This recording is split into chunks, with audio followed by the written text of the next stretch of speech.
Hello, আসসালামু আলাইকুম। আমি তো স্ট্রবেরি গাছ এর আগের বার লাগাইছিলাম, হয় নাই। এবার আলহামদুলিল্লাহ স্ট্রবেরি ধরছে। আর এই স্ট্রবেরি আমার ছেলে একটু পরে ছিঁড়বে এবং খাবে।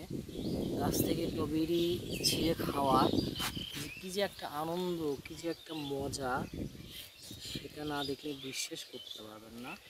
আব্বু, তুমি পাকাটা ছিঁড়ো, পাকাটা ছিঁড়ো, এটা ছিঁড়ো, এটা ছিঁড়ো। হ্যাঁ, এটা এমনি করে ছিঁড়ো। হ্যাঁ, বসো বসো। হ্যাঁ, আস্তে আস্তে, আস্তে আস্তে, এখানে এখানে তারা টান দাও, জোর করে টান দাও।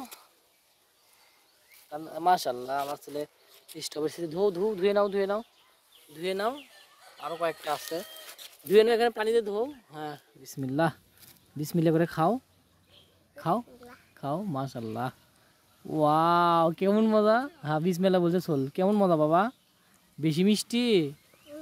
গাছেরটা বেশি মিষ্টি? সোল করছে সেই বলে মিষ্টি।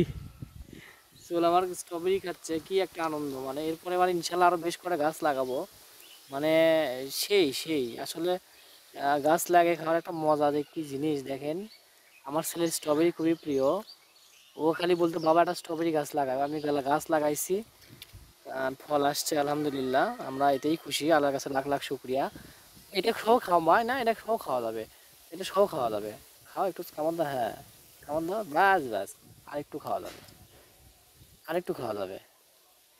আলহামদুলিল্লাহ, আমরা অর্গানিক আর নাই না, অর্গানিক একেবারে খাইতে পারলাম। ইনশাল্লাহ সবাই দোয়া করবেন নেক্সট টাইমে যেন আরও হয়, আরও মানুষকে যেন দিয়েও খেতে পারি।